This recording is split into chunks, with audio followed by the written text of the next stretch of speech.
नमस्कार दोस्तों, आप सभी का अपने यूट्यूब चैनल प्रैक्टिस एजुकेशन में हार्दिक स्वागत है। इस वीडियो में हम नवंबर का करंट अफेयर देखेंगे जो आपका राज्य से संबंधित होगा। जितने भी राज्य हैं उनसे मैंने लिए हैं और ये मैंने खुद के नोट्स बनाए हैं, जिससे मतलब वेरी इंपॉर्टेंट जो सबको अलग करके मैंने इसमें डाला हुआ है। तो आप कृपया उसको पूरा वीडियो ज़रूर देखिए। और ये जो करंट अफेयर आपका जो मैगजीन क्रॉनिकल है उससे मैंने लिया है, जो दिसंबर के नाम से मैगजीन प्रकाशित हुआ है, बट मैंने इसको नवंबर लिखा है।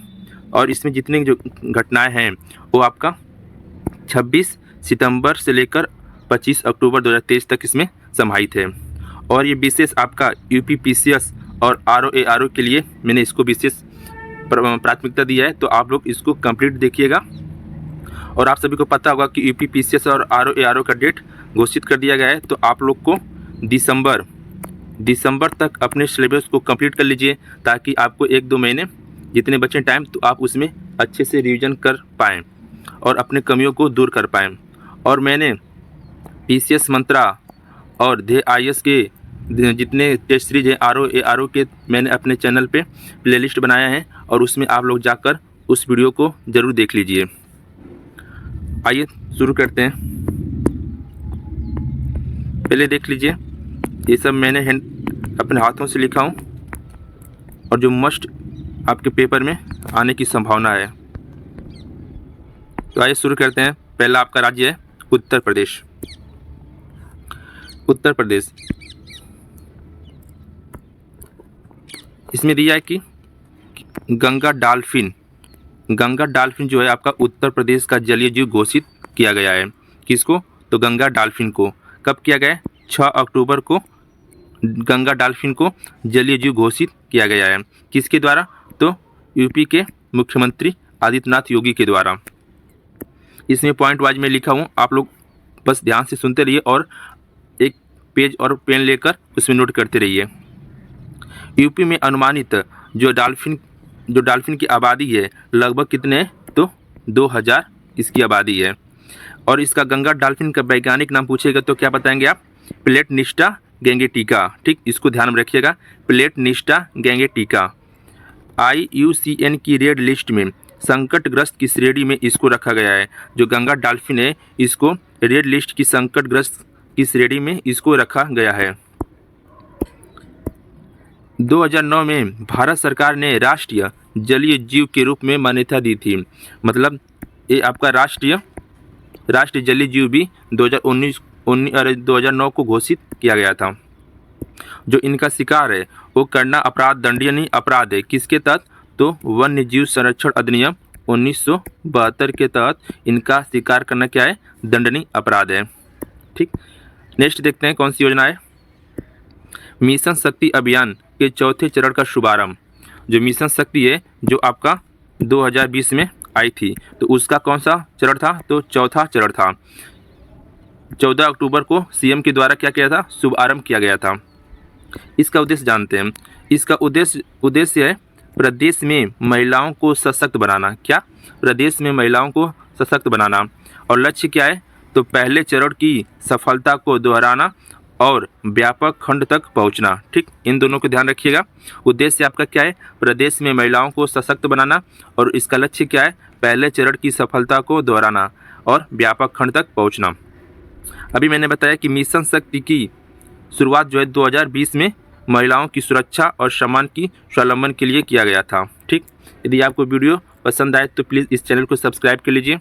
और इस वीडियो की क्वालिटी नहीं दिख रही है तो वीडियो क्वालिटी में जाकर 360 पे करने के पे ये आपको क्वालिटी अच्छी दिखेगी। नेक्स्ट दिया है आपका मिशन महिला सारथी पहल की शुभारंभ। जो मिशन महिला सारथी है ये आपका जो पहले मैंने बताया था किसका पहल है? तो ये आपका इसका पहल है। मिशन शक्ति अभियान का ही पहल आपका मिशन शक्ति सारथी है, इसको ध्यान रखिएगा। मिशन शक्ति अभियान की तहत इसको शुभारंभ किया गया है। योगी आदित्यनाथ ने 22 अक्टूबर को अयोध्या में इसकी शुभारंभ किया था। कहाँ पे? तो अयोध्या में किया था। कब? 22 अक्टूबर को। इसके तहत 51 बसों को हरी झंडी दिखाकर आदित्यनाथ योगी ने शुभारंभ किया था। और जो बस के जो संचालक है कौन है? तो महिलाएं हैं। जो ड्राइवर भी है और कंडक्टर दोनों क्या रहेंगी? तो महिलाएं ही रहेंगी। नेक्स्ट, लखनऊ में नौसेना के सर्व संग्रहालय का निर्माण। कहाँ पे? तो लखनऊ में नौसेना के सर्व संग्रहालय का निर्माण किया जा रहा है। तो इसके मतलब यूपी के जो सीएम है 21 अक्टूबर को परियोजना का क्या किया था? शिलान्यास किया था। शिलान्यास कब किया था? तो 21 अक्टूबर को। कहाँ पे? तो लखनऊ में किया था। यह जो आपका संग्रहालय 23 करोड़ की लागत से सीजीसीटी में आदि गंगा के रूप में गोमती नदी के तट पर अपनी पहचान बनाने के मतलब पहचाना जाएगा। तो कहाँ बनाया जा रहा है? तो सीजीसीटी में। कहाँ पे? सीजीसीटी जो लखनऊ में आपका है। लागत कितना आएगा? तो 23 करोड़। कहाँ पे? तो गोमती नदी के तट पर। ठीक। नेक्स्ट पॉइंट इसमें दिया है कि रिटायर्ड युद्धपोतों और आईएनएस गोमती को प्रदर्शित, मतलब जो संग्रहालय है इसमें आपका रिटायर्ड युद्धपोत प्रदर्शित किए जाएंगे, आईएनएस गोमती को भी प्रदर्शित किया जाएगा और इनसे जितने उपकरण संबंधित हैं नौसेना से उसको भी उसमें प्रदर्शित किया जाएगा। नेक्स्ट दिया है आपका 3 दिवसीय श्री अन्न महोत्सव आयोजित। जो यूपी में श्री अन्न महोत्सव ये 3 दिवसीय, तो कब से कब तक था? तो 27 अक्टूबर से लेकर 29 अक्टूबर तक ये आपका मनाया गया श्री अन्न महोत्सव।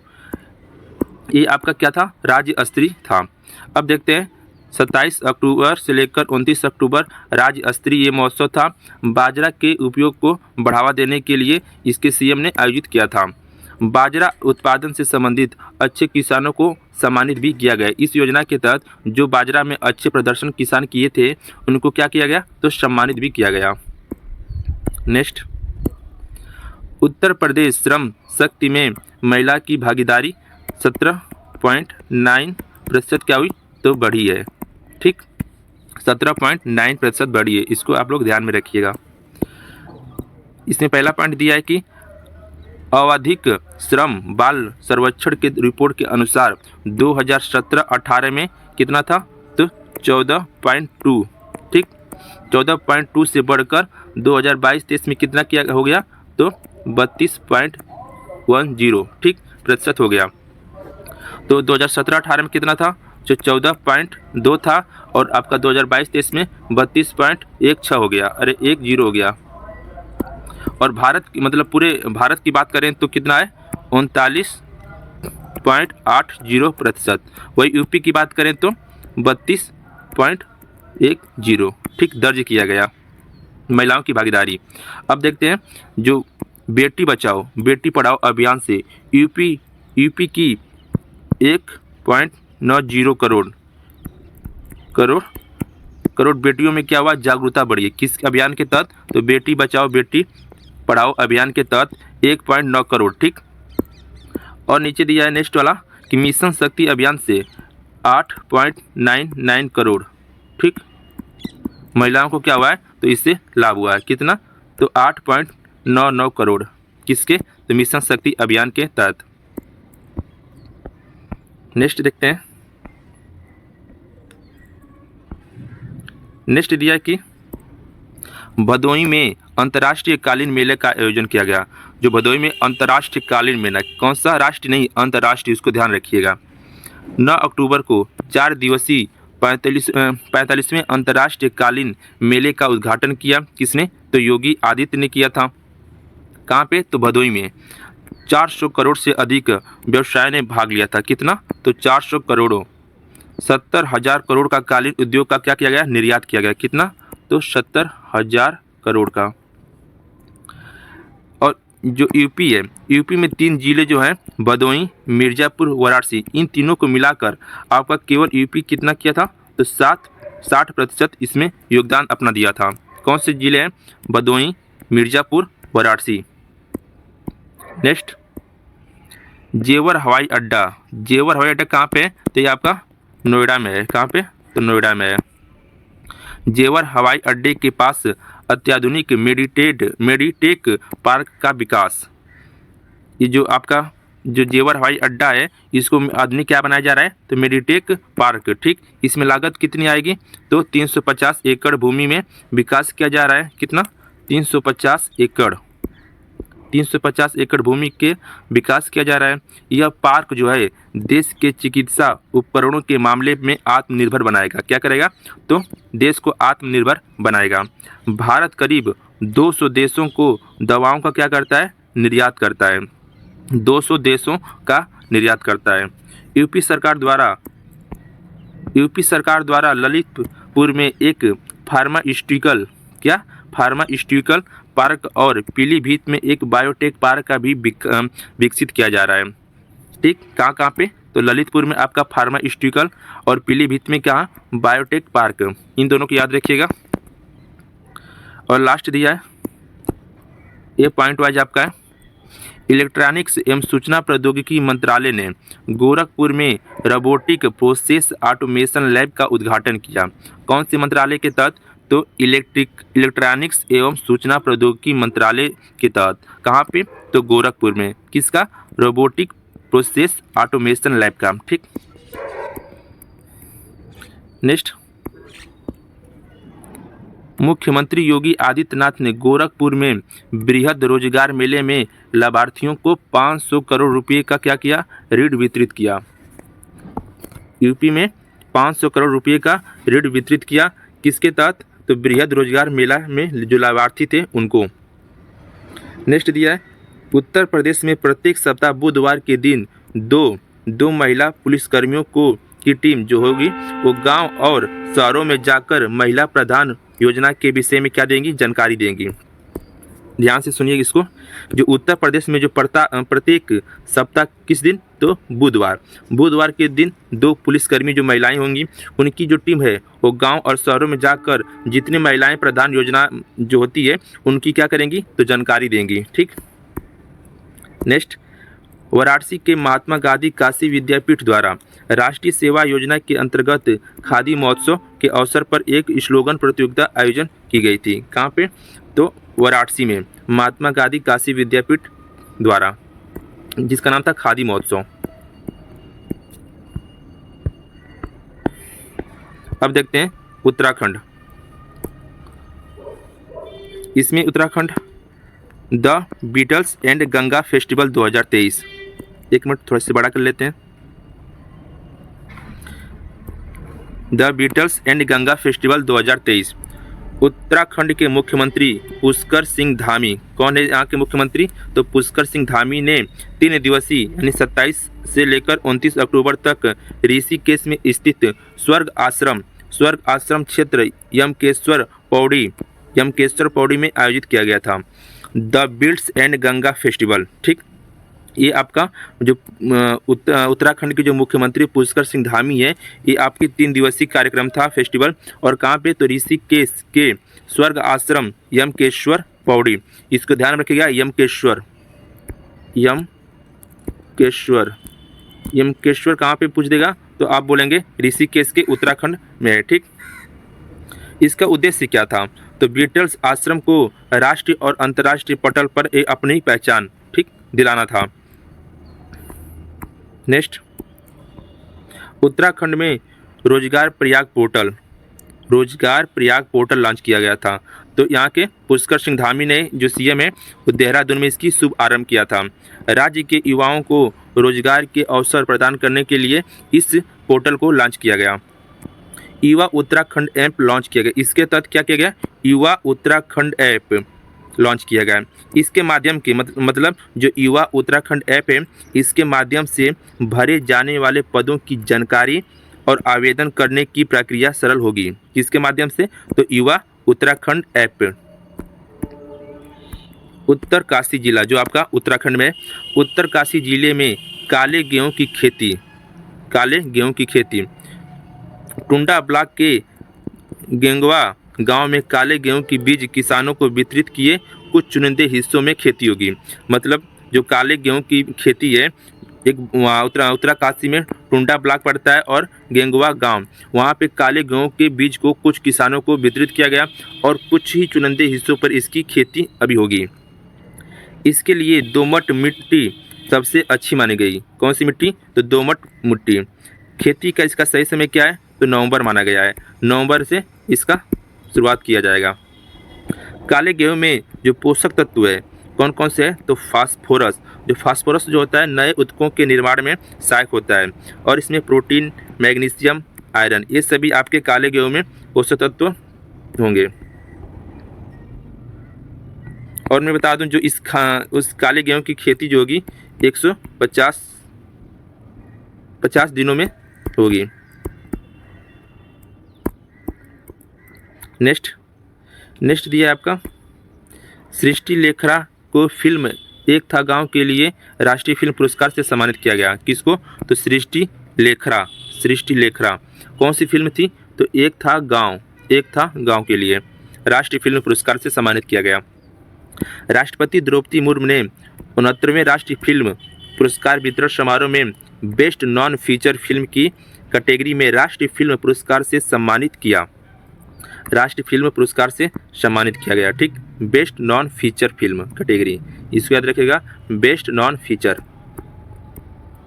ये जो है आपकी दो भाषाओं में, गढ़वाली और हिंदी भाषा में बनी इस फिल्म में घोस्ट विलेज, जिसका मतलब होता है पलायन से खाली हो चुके गांव की कहानी इसमें दिया गया है। नेक्स्ट देखते हैं बिहार के मुख्यमंत्री कौन है? तो नीतीश कुमार।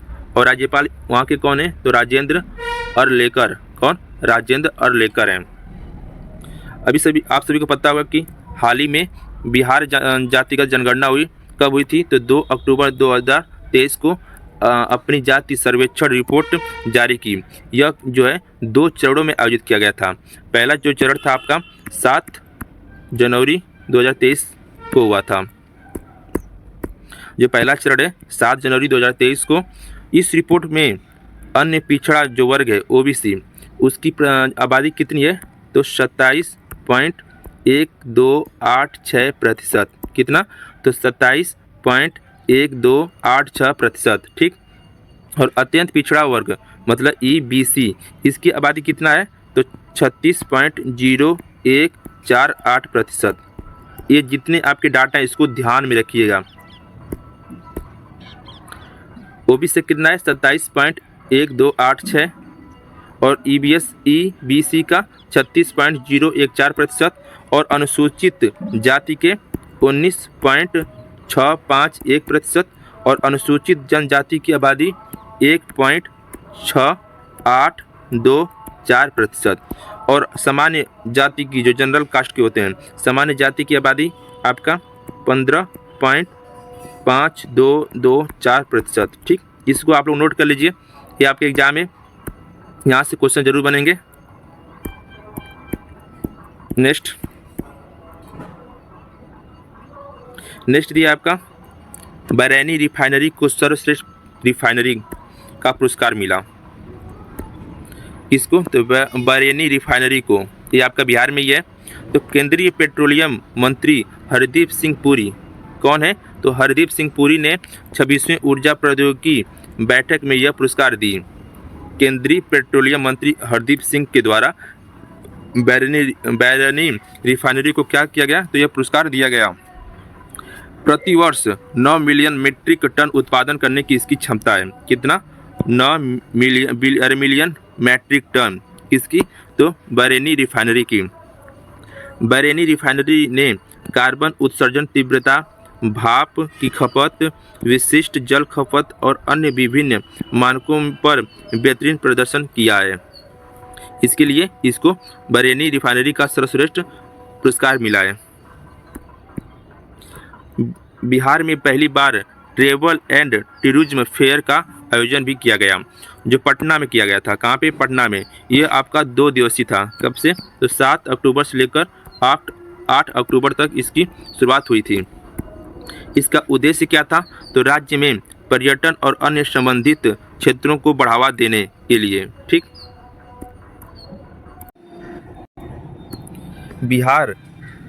बिहार, यूपी, झारखंड, पंजाब, हरियाणा के साथ साथ 10 विभिन्न राज्यों के प्रतिनिधि भाग लिए थे। इस जो ट्रेवल एंड टूरिज्म फेयर हुआ था बिहार में, उसमें आपके बिहार तो है ही, यूपी भी शामिल था, झारखंड, पंजाब, हरियाणा के साथ साथ 10 विभिन्न राज्य के प्रतिनिधि इसमें क्या किए गए थे? तो भाग लिए थे। इसके अलावा पड़ोसी देश ने नेपाल, श्रीलंका और बांग्लादेश के भी प्रतिनिधि इसमें शामिल थे। नेक्स्ट, बिहार में विश्व प्रसिद्ध पितृपक्ष मेला कहाँ पे हुआ था? तो गया में। यह 15 दिनों तक इसका आयोजन किया जाता है। श्रद्धालु इस दिन जो होते हैं पितरों की याद में पिंडदान करने के लिए कहाँ पे? तो फल्गु नदी के किनारे गया जी आते हैं। मुख्य उद्घाटन समारोह विष्णुपद मंदिर के पास इसका किया जाता है। कहाँ पे? तो विष्णुपद मंदिर कहाँ पे? तो बिहार में। इसको ध्यान रखिएगा, विष्णुपद मंदिर आपका कहाँ पे है? तो बिहार। ओके, नेक्स्ट, ये आपका पॉइंट वाइज करंट अफेयर है, बिहार से ही है। पटना विश्वविद्यालय का 107वां स्थापना दिवस व्हीलर सीनेट हॉल में मनाया गया। कौन सा स्थापना था? तो 107वां। बिहार की पूर्व मंत्री और सामाजिक कार्यकर्ता परवीन अमानुल्लाह का निधन हो गया। किसका? परवीन अमानुल्लाह का निधन हो गया। ये क्या थी? तो पूर्व मंत्री और सामाजिक कार्यकर्ता भी थी। 14 अक्टूबर से गया एयरपोर्ट से अंतर्राष्ट्रीय सेवा शुरू हो जाएगा। कब से? तो 14 अक्टूबर से गया एयरपोर्ट से अंतर्राष्ट्रीय के लिए उड़ानें भरी जाएंगी वहाँ से। बिहार के प्रथम मुख्यमंत्री एवं स्वतंत्र सेनानी श्री कृष्ण सिंह जी की जयंती के अवसर पर BIA सभागार में आयोजित समारोह में प्रदेश के 70 दिग्गज विभूतियों को बिहार केसरी से सम्मानित किया गया। इसको आप लोग ध्यान रखिएगा, कितनों को दिया गया? तो 17 दिग्गज विभूतियों को दिया गया। किसके उपलक्ष्य में? तो जो बिहार के प्रथम मुख्यमंत्री और स्वतंत्रता सेनानी थे, कौन? डॉक्टर श्री कृष्ण सिंह की जयंती पर। ओके, इसको ध्यान रखिएगा।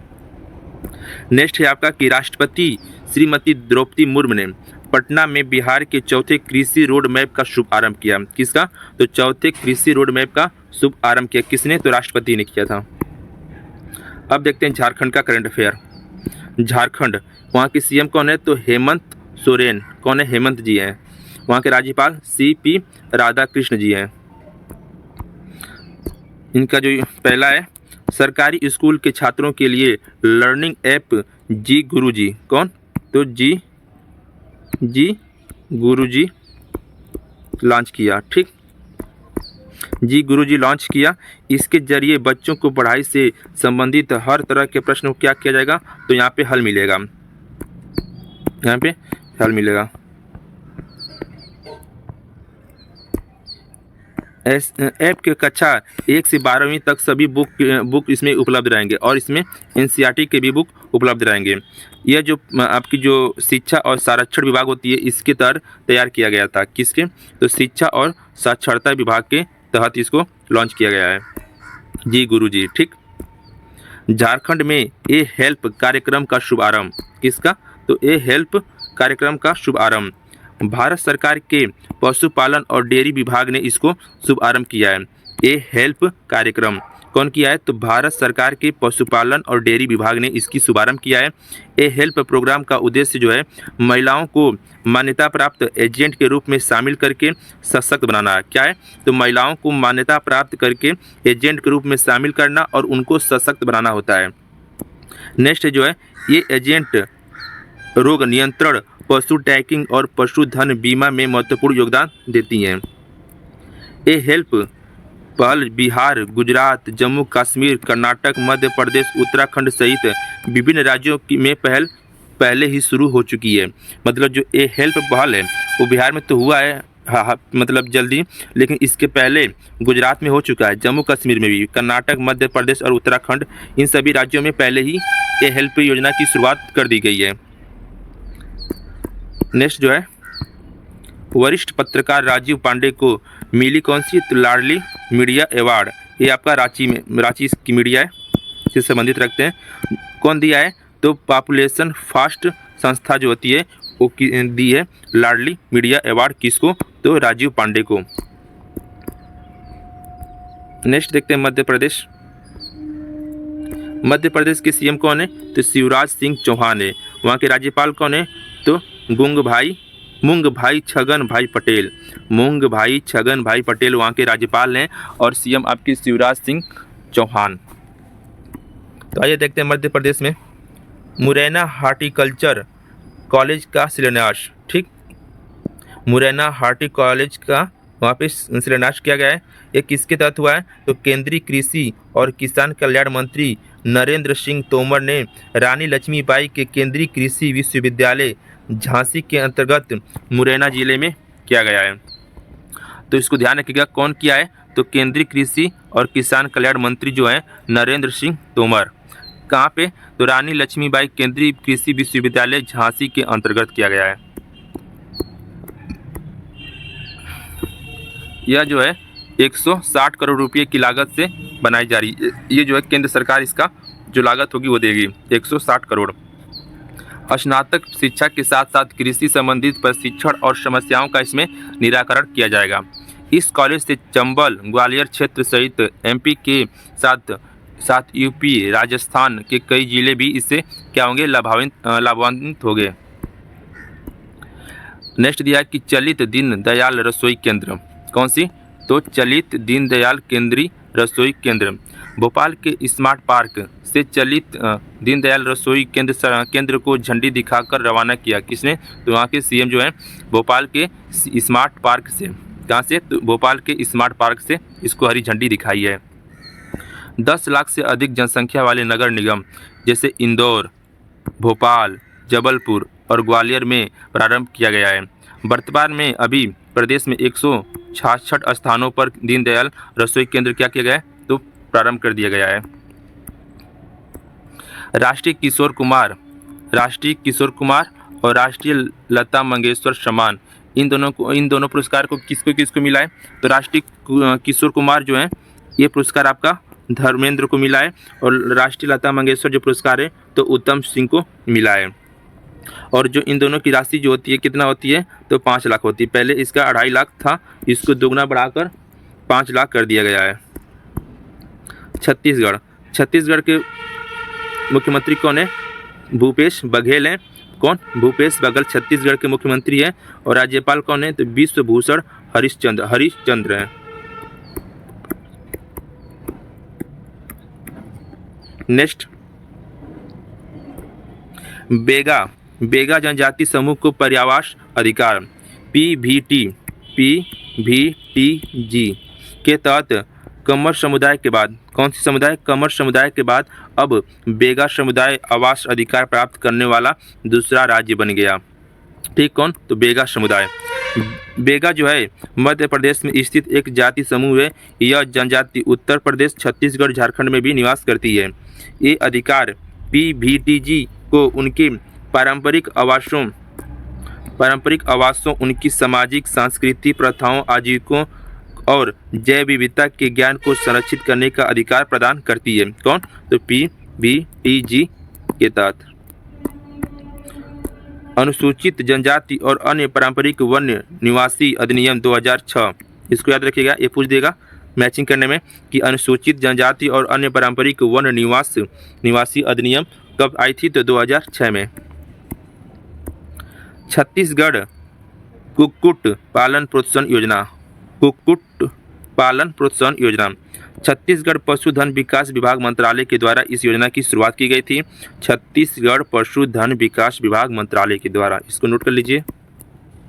योजना के अंतर्गत कुक्कुट पालन शुरू करने वाले उद्यमियों को स्व-वित्तीय अथवा बैंक ऋण से व्यावसायिक इकाई स्थापित करने पर 5 वर्ष के लिए अस्थायी पूंजी निवेश अनुदान दिया जाएगा। कितना? तो 5 वर्ष के लिए। नेक्स्ट है छत्तीसगढ़ युवा मितान परिवहन योजना का शुभारंभ किसने किया? तो सीएम वहाँ के किए हैं। इस योजना के अंतर्गत कॉलेज में पढ़ने वाले छात्र छात्राओं को घर से कॉलेज जाने के लिए निःशुल्क परिवहन सुविधा मिलेगी। कहाँ के? तो छत्तीसगढ़ के युवाओं को। 1 लाख से अधिक नियमित जो विद्यार्थी उनको क्या होगा? तो लाभ मिलेगा। कितना? 1 लाख। यह परियोजना 110 करोड़ रुपये की आर्थिक व्ययभार से ये आएगा। इसमें 2 जैसे राज्य शासन और व्यय बस संचालन के द्वारा छूट, इसमें 50% राज्य शासन देगा और व्यय जो बस जो संचालक होंगे वो आपको 50% की छूट देंगे। नेक्स्ट, राज्य के पहले पंजीकृत वाहन स्क्रैपिंग केंद्र का शुभारंभ, छत्तीसगढ़ में जो वाहन स्क्रैपिंग केंद्र का शुभारंभ किया गया है। छत्तीसगढ़ के परिवहन मंत्री मोहम्मद अकबर, कौन? तो मोहम्मद अकबर ने रायपुर जिले में इसका क्या किया, तो उद्घाटन किया। कहाँ पे, रायपुर जिले में। स्क्रैपिंग करने पर नए वाहन पर टैक्स में क्या होगी, तो 25% की छूट प्रदान की जाएगी। और 15 वर्ष से पुरानी सभी गाड़ियों को भी आवश्यक रूप से स्क्रैप करने का निर्णय लिया गया है। कितने, तो 15 वर्ष पुरानी सभी गाड़ियों पर। राजस्थान, तो राजस्थान के सीएम कौन है, तो अशोक गहलोत हैं। वहाँ के राज्यपाल कौन है, तो कलराज मिश्रा। कौन, कलराज मिश्रा। यदि आप लोग को वीडियो पसंद आ रही है तो प्लीज़ इस चैनल को सब्सक्राइब कर लीजिए, ताकि मैं आने वाले सभी वीडियो को आपके चैनल पे पहले पहुंचा सकूं। और मैं आपको बता दूं कि ARO के जितने टेस्ट सीरीज हैं, मैं इनको धीरे धीरे एक एक करके सभी संस्थाओं के कराते हुए चल रहा हूं, तो आप लोग चैनल में जाकर उसको देख सकते हैं। और ये करंट अफेयर आपका राज्य से है, और इसके बाद मैं राष्ट्रीय से लूँगा, फिर आर्थिकी से और खेल से। ऐसे में खुद के नोट्स बनाकर इसमें आपको बताऊंगा, जिससे आपको आसानी से समझ में आ जाए। तो प्लीज़ इस चैनल को सब्सक्राइब कर लीजिए। नेक्स्ट जो है, राजस्थान में 3 नए जिलों का गठन की घोषणा की गई। कितने, तो 3 नए जिलों के। कौन कौन से जिले हैं, तो मालपुरा है, सुजानगढ़ है, कुचमन सिटी है। ये 3 आपके जो जिले हैं राजस्थान में क्या किए गए हैं, तो ऐड कर दिए गए हैं। तो अब जिलों की संख्या बढ़कर कितने हो गए, तो 53 हो गए। 53 हो गए। जो आपका मालपुरा जो जिला बना है वो मौजूदा टोंक जिले से अलग होकर बना है, और सुजानगढ़ जो जिला है वो चूर से अलग होकर बनाया गया है। और नेक्स्ट जो है कुचमान जो जिला है वो आपका नागौर जिले से कटकर बनाया गया है। इसको आप लोग नोट कर लीजिए। नेक्स्ट देखते हैं, सहज भीलवाड़ ऐप। कौन, सहज भीलवाड़ ऐप। राजस्थान के मुख्य निर्वाचन अधिकारी प्रवीण गुप्ता ने इसको लॉन्च किया है। सहज भीलवाड़ कौन लॉन्च किया है, तो राजस्थान के मुख्य निर्वाचन अधिकारी कौन है, तो प्रवीण गुप्ता ने इसको लॉन्च किया है। इस ऐप के माध्यम से 80 वर्ष से अधिक आयु वर्ग के बुजुर्गों और 40% से अधिक दिव्यांग श्रेणी के मतदाताओं की भागीदारी को बढ़ाने के साथ मतदान प्रक्रिया को पर्यवेक्षण को सुगम बनाया जाएगा। ठीक, तो 80 वर्ष से जो अधिक आयु वाले हैं बुजुर्ग और 40% अधिक जो दिव्यांग श्रेणी है, इसका लाभ उठा सकते हैं। क्या नाम है इस योजना का, तो सहज भीलवाड़ ऐप। नेक्स्ट देखते हैं, राजस्थान को राष्ट्रीय स्तर पर क्या मिला है, तो टोबैको कंट्रोल एक्सीलेंस है, एक्सीलेंस। ठीक, टोबैको कंट्रोल एक्सीलेंस अवार्ड मिला राजस्थान को। केंद्रीय स्वास्थ्य मंत्रालय द्वारा आयोजित कार्यक्रम को दिल्ली में तंबाकू नियंत्रण रोकथाम की दिशा में इसको शुरुआत किया गया था। 60 दिवसीय तंबाकू मुक्त राजस्थान कार्यक्रम योजना लागू किया गया था। कितना, तो 60 दिवसीय का, 60 दिनों का था ये आपका योजना, जिसमें राजस्थान को टोबैको कंट्रोल एक्सीलेंस अवार्ड मिला। नेक्स्ट देखते हैं पंजाब। तो पंजाब के वहाँ के सीएम कौन है, तो भगवंत सिंह मान। कौन, भगवंत सिंह मान जी हैं। और राज्यपाल कौन है, तो बनवारी लाल पुरोहित।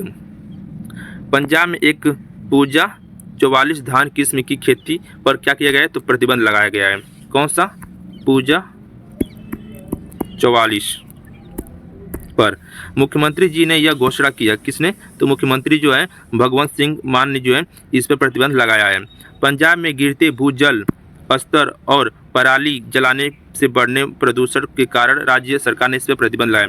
पराली मतलब जो खेत में जो होते हैं, बाद में उसको जो उसके बच जाते हैं शेष भाग, तो उसको जला देते हैं, और उससे क्या होते हैं, वायु में प्रदूषण फैलते हैं।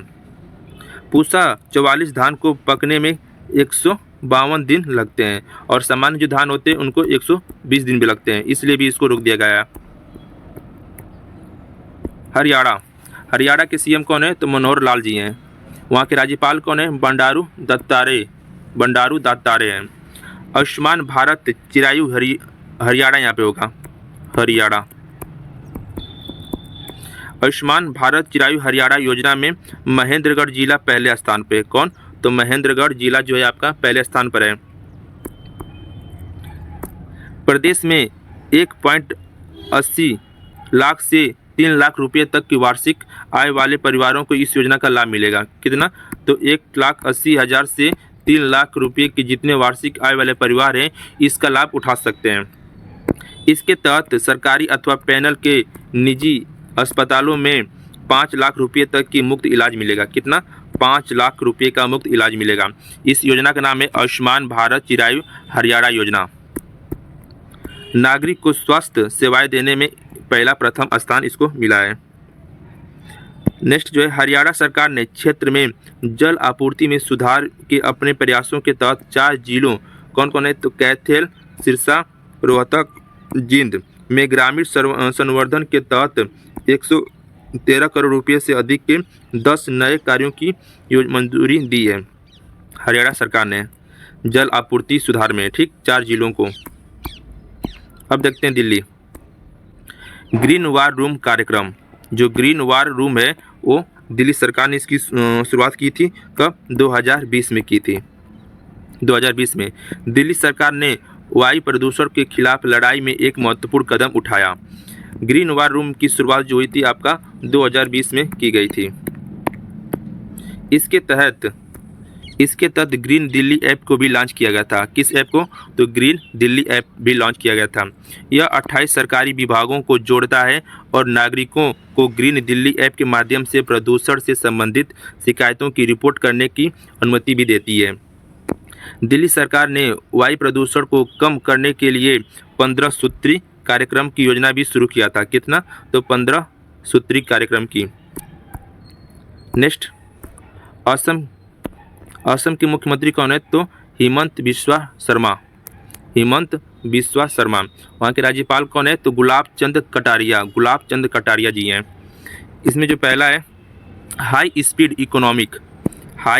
इकोनॉमिक कॉरिडोर सड़क परियोजना। असम सरकार ने 3,000 करोड़ रुपये की लागत से 1,000 किलोमीटर की लंबी हाई स्पीड इकोनॉमिक कॉरिडोर सड़क परियोजना का निर्माण की मंजूरी दी है। कितने करोड़ की? तो 3,000 करोड़। और कितने किलोमीटर? तो 100 किलोमीटर। असोम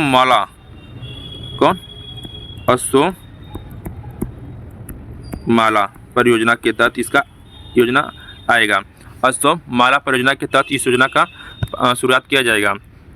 राज्य कैबिनेट की काजीरंगा में एक न्यायिक गेस्ट हाउस के निर्माण की भी मंजूरी दी गई है। तो कहाँ पे? तो काजीरंगा जो आपका असम में पड़ता है, यहाँ पे न्यायिक गेस्ट हाउस का निर्माण की मंजूरी भी दे दी गई है। प्रधानमंत्री नरेंद्र मोदी ने वर्ष 2021 में असोम माला का शुभारंभ किया था। कब? 2021 में। कौन? प्रधानमंत्री नरेंद्र मोदी। नेक्स्ट यहाँ की ओरिनोडोई, क्या? ओरुनोडोई। ठीक, ओरुनोडोई 2.0 लॉन्च किया गया। इसका उद्देश्य क्या है? तो राज्य में 17 लाख महिलाओं को आर्थिक मदद। ठीक, इसके तहत महिलाओं को हर महीने बैंक खाते में कितना? तो 1250 मिलेगा। और इसकी जो शर्त क्या क्या है? तो वहाँ की असम का अस्थायी निवासी हो और समग्र घरेलू आय जो है 2 लाख रुपये प्रति वर्ष से कम होनी चाहिए। उन्हीं महिलाओं को यह लाभ मिलेगा। योजना में विधवाओं, तलाकशुदा, अविवाहित महिलाओं को प्राथमिकता दी जाएगी। केरल में 3D प्रिंटेड इमारत का उद्घाटन किया गया है। किसका? 3D प्रिंटेड इमारत का। तिरुवनंतपुरम में 380 वर्ग फुट की इमारत PTG नगर में केरल राज्य विनिर्माण केंद्र परिसर में बनाया गया है। कितने? इसका क्षेत्रफल कितना है? तो 380 वर्ग फुट। इमारत का नाम क्या रखा गया है? तो अमेज 28। इसको ध्यान रखिएगा, अमेज 28 इस इमारत का नाम रखा गया है। निर्माण कौन किया है? तो चेन्नई स्थित इस स्टार्टअप त्वष्टा द्वारा। ठीक, 3D प्रिंटिंग मूलतः विनिर्माण की एक तकनीक की है जिसका इस्तेमाल कर प्रीमियम ऑब्जेक्ट का निर्माण किया जाता है। देश का पहला 3D डाकघर जो बेंगलुरु में खोला गया 2023 सितंबर में खोला गया था। पूछ देगा कि देश का पहला 3D डाकघर कहाँ पे खोला गया है? तो बेंगलुरु में। नेक्स्ट, कर्नाटक राज्य है। कर्नाटक की जेलों में अप्राकृतिक मृत्यु वाले कैदियों के परिजनों को मुआवजा मिलेगा। किस? कहाँ पे? तो कर्नाटक के जेलों में जो अप्राकृतिक लोगों कैदियों की मृत्यु हो जा रही है अप्राकृतिक रूप से, तो उनको मुआवजा मिलेगा। यह जो नीति है 1 जनवरी 2012, इसको ध्यान रखिएगा, 1 जनवरी 2012 से राज्य भर की जेलों में अप्राकृतिक मौत का सामना करने वाले कैदियों पर यह आपका लागू होगा। नेक्स्ट और ये आपका लास्ट है। तेलंगाना के मुलुगु में समक्का केंद्रीय जनजाति विश्वविद्यालय की स्थापना को मंजूरी दी गई है। तेलंगाना के मुलुगु में, कहाँ पे? मुलुगु में। क्या नाम है इसका? तो समक्का केंद्रीय जनजाति विश्वविद्यालय। यह केंद्रीय जनजाति विश्वविद्यालय का नाम आदिवासी देवी, क्या नाम है जो वहाँ की देवी है, समक्का और सरक्का के सम्मान में रखा गया है। यदि आप वीडियो पसंद आई हो तो प्लीज़ इस चैनल को सब्सक्राइब कर लीजिए, और इसके जो प्लेलिस्ट बनाया मैंने RO का, उसमें आप लोग जाकर जितने टेस्ट सीरीज मैंने कराए हैं तो प्लीज़ उस टेस्ट सीरीज को ज़रूर से देख लीजिए। मिलते हैं फिर नेक्स्ट वीडियो में, तब तक के लिए जय हिंद जय भारत।